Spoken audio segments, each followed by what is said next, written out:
Welcome to ప్రజా television news బులెటిన్లో ముందుగా హెడ్లైన్స్. మందమరి యూపీహెచ్సిలో ట్రూనాట్ క్షయ నిర్ధారణ సేవలు ప్రారంభం.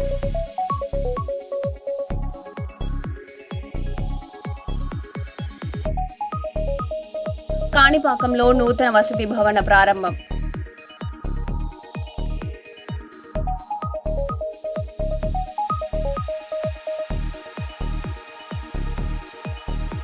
హన్మకొండ డీసీసీ భవన్లో రాజీవ్ గాంధీ వర్ధంతి వేడుకలు.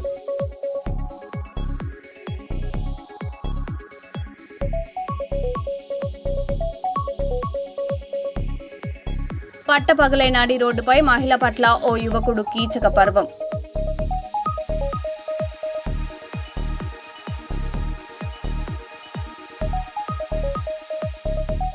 తిరుమల శ్రీవారిని దర్శించుకున్న మంత్రి ఆనం.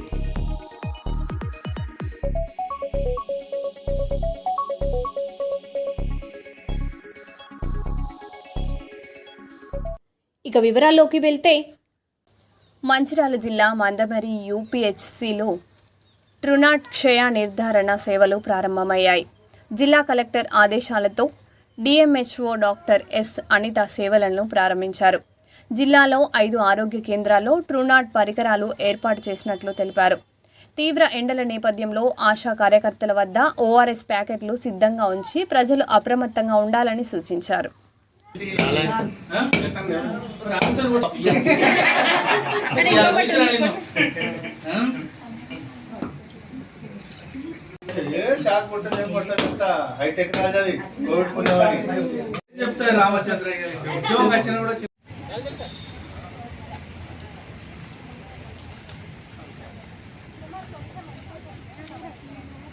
డిఎన్ఏ ఎక్స్ట్రాక్ట్ ఇలా 6 మైక్రాన్స్ వేసి ఇలా పెట్టినాక 40 మినిట్స్ తర్వాత రిజల్ట్ ఇస్తాం. ఉంటే ఎల్పిపి డిటెక్టెడ్ అని వచ్చేస్తాను. Very good.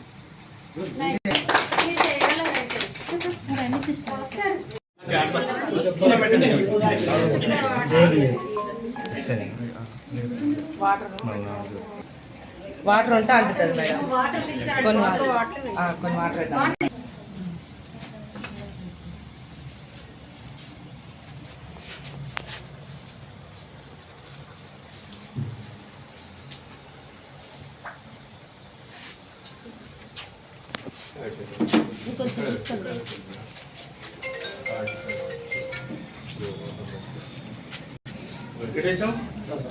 కొన్ని గ్లాసుల బియ్యం.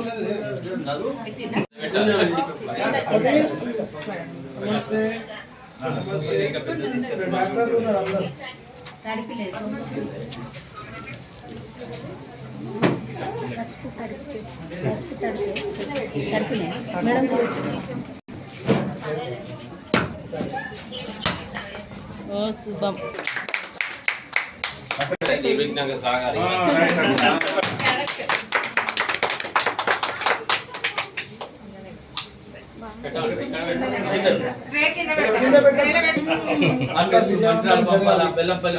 ఇది కొద్దిగా అందరికి కూడా టౌన్ కానీ రూరల్ కానీ అందరికి ఉపయోగపడుతుంది.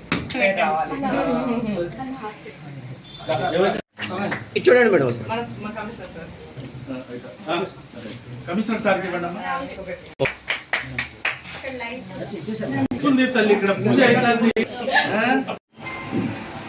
కార్యక్రమాన్ని మనం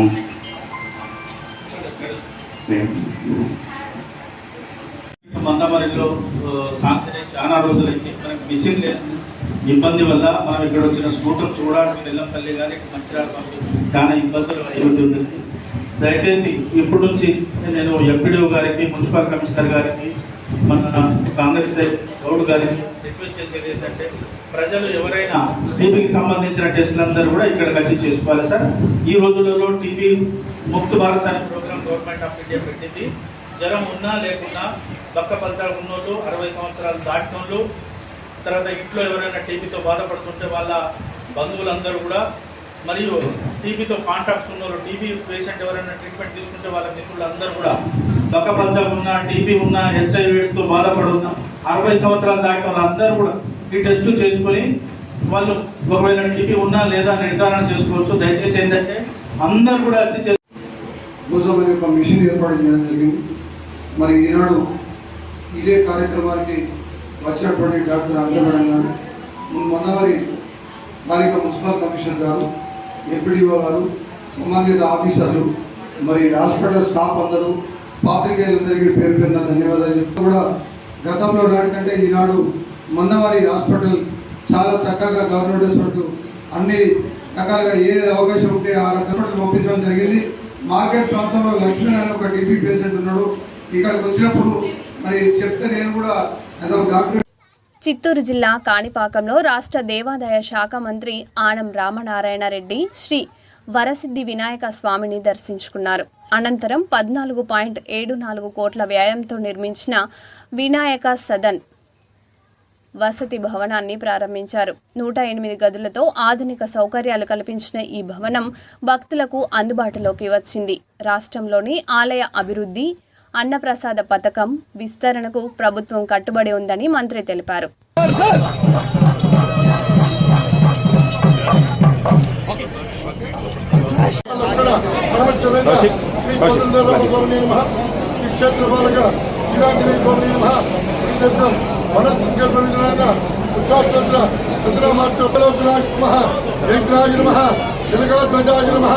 जानकी वल्लभाय नमः, पितृभाग्य परिपालनाय नमः, ओम आंजनेयाय नमः, ओम हनुमते नमः, ओम हर्षध्वजाय नमः, ओम दत्तचित्तप्रदाय नमः, ओम सीतादेवी मुद्रप्रदाय नमः, ओम अशोकमणिकाक्षश्री नमः, ओम रजोविद्वांसकारकाय नमः, ओम रविद्यामणिहराय नमः, ओम रविद्वजगन्नाथाय नमः, ओम ब्रह्मत्रयनाथाय नमः, ओम ब्रह्मेन्द्रप्रवेदकाय नमः, ओम भीमतरधाय नमः, ओम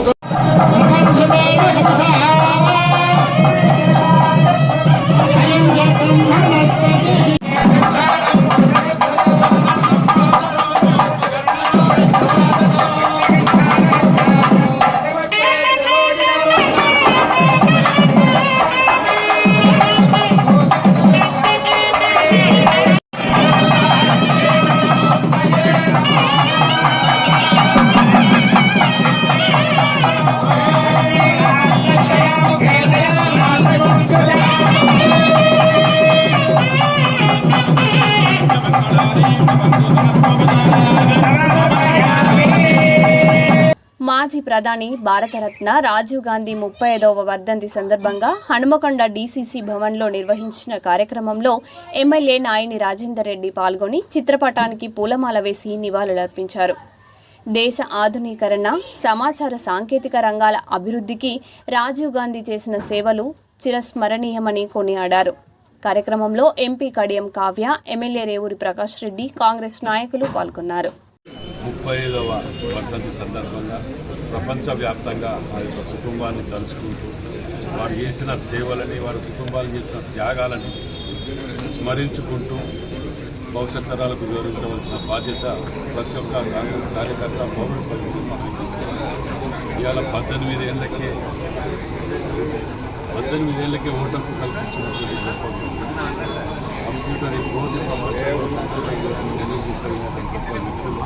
మరి ఆ కుటుంబంలో ఇందిరాగాంధీ గారు పెట్టి అందరూ కూడా ఏ స్కీమ్ తీసుకున్నా, ఏ కార్యక్రమం తీసుకున్నా ప్రతి ఒక్కటి కూడా బలహీన వర్గాలు, అట్టడుగు వర్గాలకు, ఎలిజిబిలిటీ ఉన్న వాళ్ళకు చేయని విధంగా ప్రోగ్రాం తీసుకున్నారు. ఉదాహరణకు బ్యాంకుల జాతీయాలను కానీ, ఇన్ఫర్మేషన్ యాక్ట్ కానీ, ఇవన్నీ కూడా కుల మతాలకు ఖచ్చితంగా, పార్టీలకు అతీతంగా కింది స్థాయి వరకు చేయని విధంగా రాజకీయ కోణంలో ఆలోచించకుండా దేశ సేవే మా ఇది అనుకుంటూ పోయి ముందుకు పోయినటువంటి గొప్ప కుటుంబం. ఆ కుటుంబంలోకి తప్పకుండా రాబోయే రోజులలో రాహుల్ గాంధీ గారు ప్రధాని కాబోతారు. తప్పకుండా ఓ రోజు కాకపోతే ఓ రోజు తెలుసుకుంటారు. ఎందుకంటే ఈ మతతత్వ శక్తులు వీళ్ళు ఎంతసేపు చేసే పని ఏం పెట్టుకోకుండా, ఇది కోవిడ్ వచ్చిందనుకో డబ్బు కొట్ట పోతుందా, ఇలాంటి మాయ మాటలు చెప్పుకుంటూ, దేవుళ్ళ పేరు చెప్పుకుంటూ, ఇంకో పేరు చెప్పుకుంటూ, మాయ మాటలు చెప్పుకుంటూ పబ్బం కట్టుకొని అడ్డదారుల అధికారంలోకి వచ్చినాం తప్ప మేము ఇది చేసినాం, దేశ సేవ చేసినాం, మా కుటుంబంలో వీళ్ళు ప్రాణత్యాగాలు చేసినాం చెప్పుకోవటానికి ఏమి చరిత్ర లేని ఈ పార్టీలు. కాంగ్రెస్ పార్టీ మాత్రమే దేశ సేవ శ్రేయస్ కోరుకునే పార్టీ. తప్పకుండా అందరూ కూడా ఆలోచన చేయాలి. గతంలో చేసిన త్యాగాలు, సేవలు వీటన్నిటిని కూడా మర్చిపోకుండా స్మరించుకుంటూ ప్రతి ఒక్క కాంగ్రెస్ కార్యకర్త కాంగ్రెస్ పార్టీ చరిత్ర, గాంధీ కుటుంబం చరిత్ర భవిష్యత్ తరాలకు వివరించవలసిన బాధ్యత ఉందని మనం చూస్తున్నాం. కుర్చీ మడతపెట్టి డైలాగ్తో సోషల్ మీడియాలో గుర్తింపు పొందిన మహమ్మద్ పాషా అలియాస్ కుర్చీ తాత కన్నుమూశారు. హైదరాబాద్లో వాకింగ్కు వెళ్లిన సమయంలో అస్వస్థతకు గురై కుప్పకూలినట్లు సమాచారం. అనంతరం ఇంటికి తీసుకొచ్చిన తర్వాత తుదిశ్వాస విడిచినట్లు నివేదికలు పేర్కొన్నాయి. ఆయన మరణ వార్త అభిమానులు, నెటిజన్లు సంతాపం వ్యక్తం చేస్తున్నారు. ఆమెకు 3 అన్నదమ్ములు, మెంటల్ నా కొడుకులు. నేను ఇంటి వరకు మా అమ్మ ఏడుస్తుంది. ఏమైందమ్మా అంటే చెప్పకుండా పోయిందిరా అన్నది. సరే ఓకే, డోంట్ వరీ, ఏమైనా డబ్బులు ఉన్నాయా లేవు అన్నది. బయటికి పోయినా ఒక 500 జేబులో పెట్టుకున్నా. 1/4 కిలో కారపొడి తీసుకున్నా మేడం, 2 జేబులలో పోసిన, ఒక బ్లేడ్ కొన్నా, 2 ముక్కలు చేసిన, 2 దవడలలో నూకినా. అప్పుడు నేను బీర్లు తాగేది. 2 బీర్లలో ఒకటి తాగినా, ఒకటి బొడ్లే పెట్టుకున్నా. అప్పుడు రిక్షాని పిలిచిన, ఇంటి ముంగడి పోయినా, వాళ్ళ ఇంటి ముంగడికి. గేటు బటన్ వచ్చిన బాబాయ్, గేట్ ఓపెన్ చేసింది ఎవరు? నా భార్య చెల్లె, మన మరదలు. బాయ్ బేబీ అన్న, దడుచుకొని కింద దడిచిపోయింది. నా భార్య బయటికి వచ్చింది, మంచిగిన్ బాబాయ్ కిదోరాయ్ అన్నది. చలో అన్న. అరే బయట పోయి అంటే నా బామర్ది లోపట ఉన్నాడు, పెద్ద బామర్ది, 3 బామర్దులు. గొడ్డలు ఎందుకు వచ్చిండమ్మా? నా మరదలు అప్పుడు మడత కుర్చీలు రేకుయి, నా మరదలు తీసుకొచ్చి కుర్చేసింది. వాడు గడ్డపర తెస్తే ఆ కుర్చీని మడత పెట్టి దెంగుతే మెడలు ఇరిగిపోయినాయి. అరే అయ్యవ్వ కుక్క కొడుకును, కమ్మగా ఉన్నావో కేలా అవుతా, మౌస్ కడుపు నింపుతా.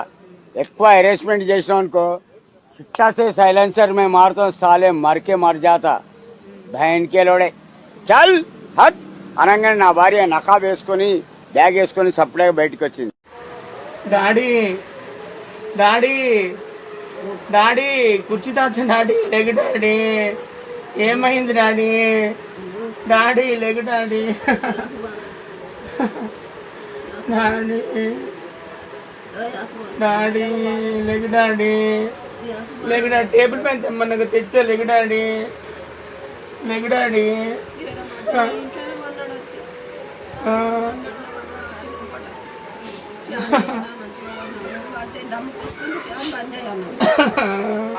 రాత్రి కూడా మాట్లాడండి నాతో, స్నానం చేసుకో డాడీ, చేసుకో డాడీ అని ఎంతసేపు మాట్లాడాను. టేబుల్ పైన తెస్తా డాడీ, బయట ఒప్పుకుంది అంటే తీసుకురా బేట అన్నాడు. ఇక్కడ పార్కులో అడుగుతున్నాడు అందరినీ, కుర్చీ తాత ఎక్కడ అని. రాలేదు అన్న. ఈరోజు సుబ్బలక్ష్మి ఫోన్ చేసి, అయిపోయిందా డాడీ, డాడీ అయిపోయిందా, లెగు డాడీ, డాడీ లెగు డాడీ. ఎన్ని గంటలప్పుడు మీకు జరిగింది ఈరోజు? సాయంత్రం 5కి. హనుమకొండలో రాజీవ్ గాంధీ వర్ధంతి సందర్భంగా వరంగల్ ఎంపీ డాక్టర్ కడియం కావ్య ఘనంగా నివాళులర్పించారు. కాంగ్రెస్ కార్యాలయం, ఎంజీఎం సర్కిల్, కొడైమాకులలో పూలమాలలు సమర్పించారు. అనంతరం 58 లక్షలతో చేపట్టనున్న పార్క్ అభివృద్ధి పనులకు శంకుస్థాపన చేశారు. రాజీవ్ గాంధీ దేశ ఆధునీకరణకు పునాది వేసిన నాయకుడని ఆమె కొనియాడారు.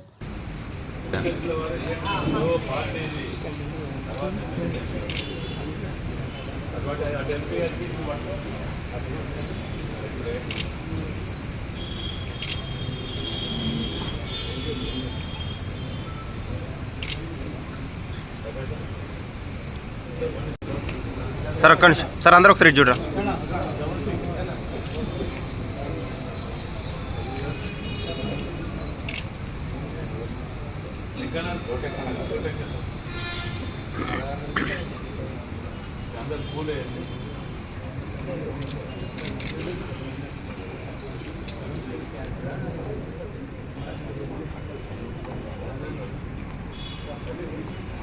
స్వర్గీయ రాజీవ్ గాంధీ అర్పించడం జరిగింది. స్థానిక ఎమ్మెల్యే వెంకటేష్ నాయక్ రాజేందర్ రెడ్డి గారు, అట్లాగే పర్కల్ ఎమ్మెల్యే ప్రకాష్ రెడ్డి గారు, మా డీసీసీ అధ్యక్షులు ఇన్గాల్ వెంకటరామారెడ్డి గారు, ఇక్కడ ఉన్నటువంటి మహిళా అధ్యక్షులు, అందరికీ కార్యకర్తలందరూ వర్ధంతి నివాళులు తెలియజేసుకుంటున్నారు. వాళ్ళందరూ తెలుసు, కాంగ్రెస్ ప్రభుత్వము పేదల ప్రభుత్వము, కాంగ్రెస్ పార్టీ పేదల పార్టీ కాబట్టి అంతకుముందు విద్యా వ్యవస్థ పైన ఒక నేషనల్ ఎడ్యుకేషన్ పాలసీ తీసుకొచ్చింది రాజీవ్ గాంధీ గారు. అట్లాగే జవహర్ నవోదయాలు కానీ, అట్లాగే మనం ఏదైతే పల్లెలు పట్టు కొమ్మలు మన దేశానికంటాం. దాంట్లో కూడా ఒక అమెండ్మెంట్ తీసుకొచ్చి పల్లెలకి మాత్రమే అత్యధికంగా వాళ్ళు స్వయం పరిపాలన చేసుకునే విధంగా కూడా మార్పులు చేర్పులు తీసుకొచ్చింది అప్పటి రాజీవ్ గాంధీ గారి ప్రభుత్వం. యంగెస్ట్ పిఎం అయి ఉన్న రాజీవ్ గాంధీ గారు అనుకోకుండా ఒక దుర్మరణ పాలవడం కూడా పార్టీకి పెద్ద నష్టము. ఇప్పటికీ కూడా ఆయన బాటలో నడుస్తున్నటువంటి రాహుల్ గాంధీ గారిని ప్రధానమంత్రి చేయడమే ఇక్కడ ఉన్న ప్రతి ఒక్క కాంగ్రెస్ జెండా మోసే ప్రతి ఒక్క కాంగ్రెస్ కార్యకర్త యొక్క ముఖ్య ఉద్దేశము. ఎందుకంటే పేదల కోసం పనిచేసే పార్టీ ఇది, కానీ మతం కోసం పనిచేసే పార్టీ బీజేపీ. ఇప్పుడు మనం చూస్తున్నాము ఎన్ని విధాలుగా నష్టం. మన పెట్రోల్, డీజిల్, గ్యాస్ సిలిండర్లు ఏది చెప్పినా కూడా అన్నిటికీ యుద్ధం అనే మాట చెప్తున్నారు. మరి ఇట్లాంటి క్లిష్ట పరిస్థితులలో కూడా మీరు మంచి పరిపాలన అందిస్తారన్న నమ్మకంతో మీ మీద ఓటేసి గెలిపించినారు ప్రజలు బీజేపీ వారికి. కానీ ఇప్పుడు ఏం చెప్తున్నారంటే ప్రతిదానికి ఊచిలాగా మన యుద్ధాన్ని చూపిస్తున్నారు. ఇప్పటికైనా మార్పు చెందాలి. బయట దేశాలలో కూడా విలేకరులు అడిగిన ప్రశ్నలకు కూడా ప్రధానమంత్రి సమాధానం చెప్పకుండా దాటవేసుకుంటూ వెళ్ళిపోతున్నాడు. కానీ రాహుల్ గాంధీ గారిని ఎటువంటి ప్రశ్న వేసినా కూడా ఆయన అక్కడే నిల్చొని సమాధానం చెప్పి ఆయన దగ్గర మన దేశాన్ని పరిపాలిస్తే ఏ విధంగా పరిపాలిస్తే ప్రతి ఒక్కరికి ప్రతి ఒక్క వర్గానికి న్యాయం జరుగుతుందన్న ఉద్దేశము ఆయనకి ప్రతిదీ తెలుసు. ఎందుకంటే ప్రజల మధ్యలో ఉన్న వ్యక్తి అతను. కానీ నరేంద్ర మోడీ మాత్రం పైపైన ఊరు పేరు లేని దేశాలకు కూడా చూపేసి వస్తున్నాడు అని మీ అందరూ తెలియజేసుకుంటూ అందరూ కూడా కాంగ్రెస్ ప్రభుత్వాన్ని మన రేవంత్ రెడ్డి గారి సర్కార్ని ఆశీర్వదించాలని మనసారి కోరుకుంటూ నెక్స్ట్ మన వచ్చే ఎలక్షన్స్లలో రాహుల్ గాంధీ గారిని ప్రధానమంత్రి చేయడమే మా ముఖ్య ఉద్దేశం అని అందరూ తెలియజేస్తున్నారు. సోషల్ మీడియాలో వైరల్ అవుతున్న ఓ వీడియోపై నెటిజన్లు విభిన్నంగా స్పందిస్తున్నారు. ప్రధాని మోదీకి కూడా ఇలాంటి సౌకర్యాలు ఉండకపోవచ్చంటూ కామెంట్లు చేస్తున్నారు. ఒకప్పుడు ఇంజనీర్గా పనిచేసిన ఈ బాబా తర్వాత ఆధ్యాత్మిక కార్యకలాపాల్లోకి ప్రవేశించినట్లు సమాచారం. గతంలో హత్య కేసులో ఆరోపణలు ఎదుర్కొని కోర్టు తీర్పుతో జైలు జీవితం గడిపిన అనంతరం ఇటీవల విడుదలైన విషయం మరోసారి చర్చాంశనీయంగా మారింది.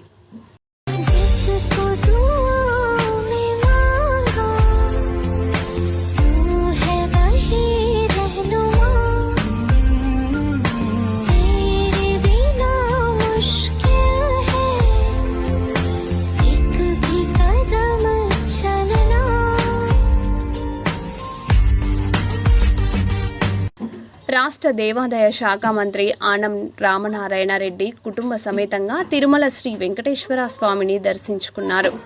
దర్శనం అనంతరం వేద పండితుల ఆశీర్వచనాలు స్వీకరించి తీర్థ ప్రసాదాలు అందుకున్నారు. రాష్ట్ర ప్రజలు సుఖశాంతులతో ఉండాలని స్వామివారిని ప్రార్థించినట్లు మంత్రి తెలిపారు. హిందూ ధర్మం సనాతన సాంప్రదాయాలకు కూటమి ప్రభుత్వం ప్రాధాన్యత ఇస్తుందని పేర్కొన్నారు.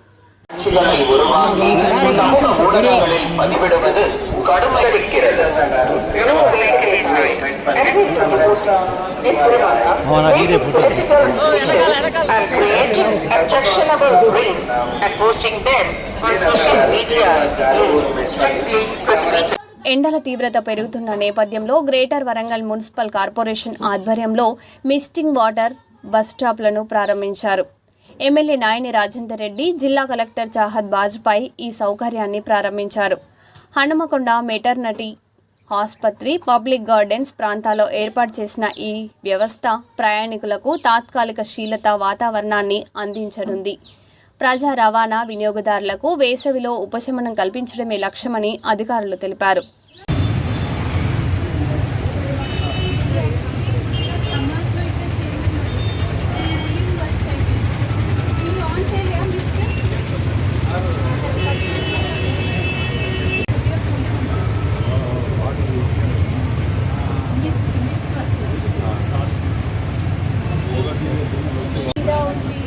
చాలా పర్ఫెక్ట్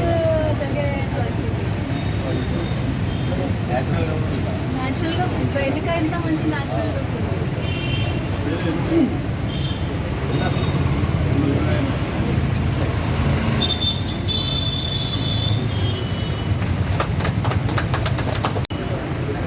బస్ ముందు పెంచిన కూడా తేడకపోతే చెప్తా అంతే మా చెప్తుంది వాళ్ళు చేసింది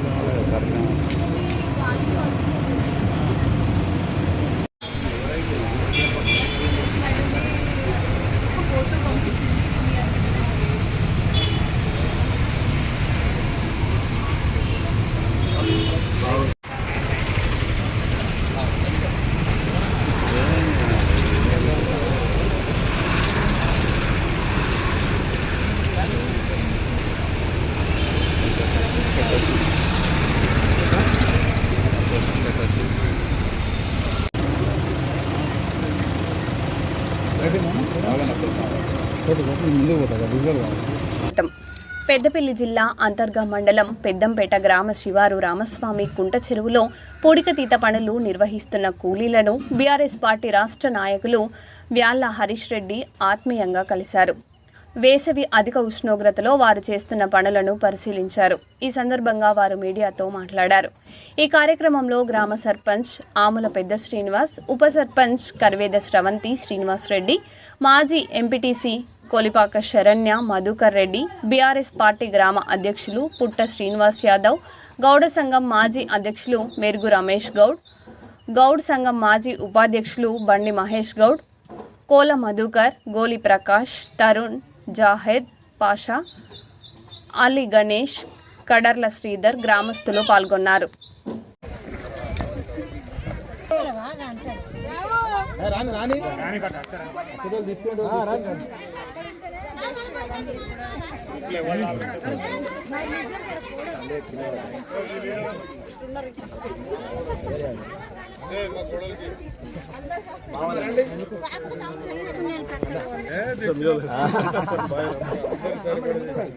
అయ్యా నమస్కారం.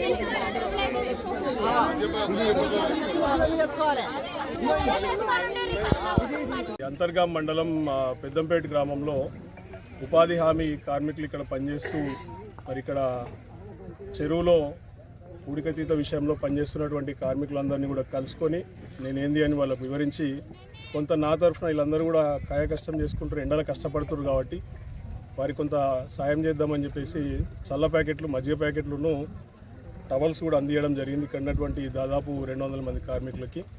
అట్లాగే పెద్దంపేట గ్రామం అంటే నాకు చాలా ఇష్టము, చాలా దగ్గర ఉన్నటువంటి గ్రామం నాకు.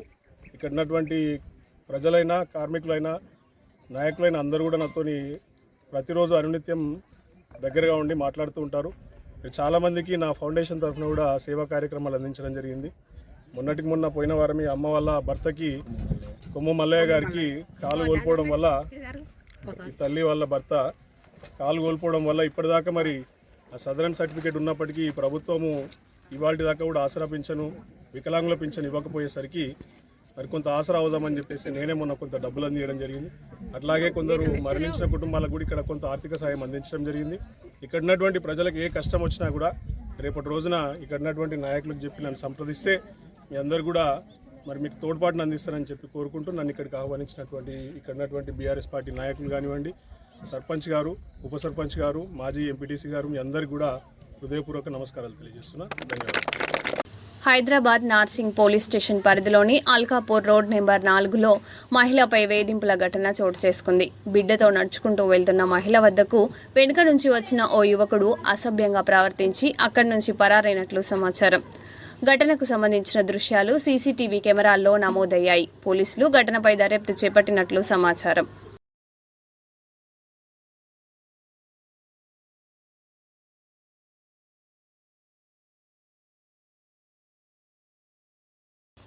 ఉమ్మడి ఆంధ్రప్రదేశ్ మొదటి రాజధాని కర్నూలు జిల్లా కాంగ్రెస్ పార్టీ కార్యాలయంలో రాజీవ్ గాంధీ వర్ధంతి వేడుకలు జరిగాయి. కాంగ్రెస్ పార్టీ జిల్లా అధ్యక్షులు క్రాంతి నాయుడు, ఐఎన్టీసీ మరియు ఎస్సీ సెల్ జిల్లా అధ్యక్షులు, ఇతర కమిటీల జిల్లా నాయకులతో పాటు మహిళా జిల్లా అధ్యక్షురాలు మీసాల సుమలత పాల్గొన్నారు. జిల్లా కాంగ్రెస్ పార్టీ కార్యాలయంలో రాజీవ్ గాంధీ చిత్రపటానికి పూలమాల వేసి నివాళులు అర్పించారు. అనంతరం సి క్యాంపులోని రాజీవ్ గాంధీ విగ్రహానికి పూలమాల వేసి నివాళులర్పించారు.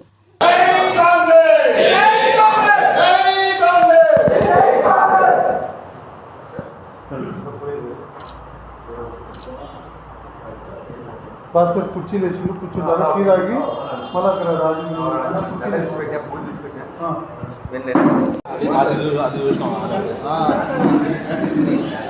వస్తుంటాయండి అప్పుడప్పుడు కొంచెం తమరేమో మాకేమి ఈ యొక్క భారతదేశానికి దశ దిశ అన్ని కూడా మొదలు పెట్టినది ఎవరు అంటే రాజీవ్ గాంధీ గారు అని చెప్పేసి మనం అందరం కూడా అందరికీ తెలిసిన విషయం. ఎందుకంటే ఆ రోజుల్లోనే అంటే 1990s లో మనం అందరం కూడా అంటే ఈ రోజు నరేంద్ర మోడీ గారు చెప్తా ఉన్నారు మనమంతా కూడా డెకేడ్ ఆఫ్ క్రైసిస్ లో ఉన్నామని. కానీ అప్పట్లో ఉన్నటువంటి క్రైసిస్ అనేది ఈ యొక్క ప్రపంచ దేశాలని అన్ని కూడా అతలకుతలం చేసే పరిస్థితి. కానీ అలాంటి సమయంలోనే ఈ యొక్క దేశ దిశ మార్చడానికి ఒక ఐటీ విప్లవం కావచ్చు, లేకపోతే యువత గురించి ఆలోచన చేయడం కావచ్చు, లేకపోతే ఈరోజు మనకి 73-74 అమెండ్మెంట్ ఎలా అయితే వచ్చిందో ఈ యొక్క పంచాయతీరాజ్ ఇన్స్టిట్యూషన్స్ లో మహిళలకి ఒక అభివృద్ధి కానీ యువతకు కానీ ఇట్లాంటి అవకాశాలు తీసుకొని వచ్చిన ఏకైక వ్యక్తి ఎవరైనా ఉన్నారంటే అది రాజీవ్ గాంధీ, స్వర్గీయ రాజీవ్ గాంధీ గారి. ఈ యొక్క భారతరత్న ఆయనకి ఇవ్వడం అనేది అంటే ఈ యొక్క దేశానికి అతి ముఖ్యమైన భారతరత్న ఎవరైనా ఉన్నారంటే రాజీవ్ గాంధీ గారని మనం అందరం కూడా అందరం ప్రతి ఒక్కరు కూడా తెలుసుకోవాల్సిన అవసరం ఉంది. ఈరోజు ఆయన వర్ధంతి సందర్భంగా కాంగ్రెస్ పార్టీ ఈరోజు ఘనంగా నిర్వహించి ఆయన ఆశయాలని మేమందరం కూడా కొనసాగిస్తామని చెప్పేసి, అదేవిధంగా ఈరోజు ఆయన చేసినటువంటి ఈ దేశానికి ఆయన చేసినటువంటి పనులు కూడా మేమందరం కూడా స్మరించుకోవడం జరుగుతూ ఉంది.